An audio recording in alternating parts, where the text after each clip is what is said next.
ఇక తెలంగాణ ప్రభుత్వంపై కుట్రలు చేస్తే ఏ పార్టీ అయినా తెలంగాణలో నామరూపాలు లేకుండా ప్రశ్నలే చేస్తారని టీపీసీసీ ప్రధాన కార్యదర్శి అద్దంకి దయాకర్ తెలిపారు. బండి సంజయ్ చేసిన వ్యాఖ్యలు బీజేపీకి బీఆర్ఎస్కి మధ్య ఉన్న మైత్రిని మరోసారి బయటపెట్టిందని చెప్పొచ్చని అన్నారు. బీజేపీ బీఆర్ఎస్ పార్టీలు చేస్తున్న అనైతిక రాజకీయంపై తనకు స్పష్టమైన అవగాహన ఉందని దయాకర్ వెల్లడించారు.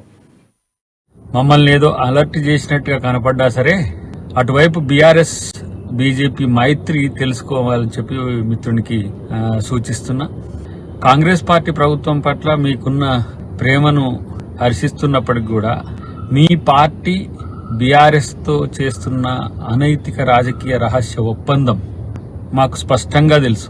ఈ ప్రకటన చూసిన వాళ్ళు ఏంటంటే, ఒకటి కాంగ్రెస్ బీఆర్ఎస్ ఏదో ఇలా మిలాఖత్ రాజకీయాలు చేస్తున్నట్టుగా కనపడుతుంది, మరొక వైపు ఏమో కాంగ్రెస్ లో ఉన్న ఎమ్మెల్యేలే బీఆర్ఎస్ వైపు చూస్తున్నట్టుగా అనిపించడానికి బండి సంజయ్ చేసిన వ్యాఖ్యల్ని మనం చూడాల్సిన అవసరం ఉంటుంది.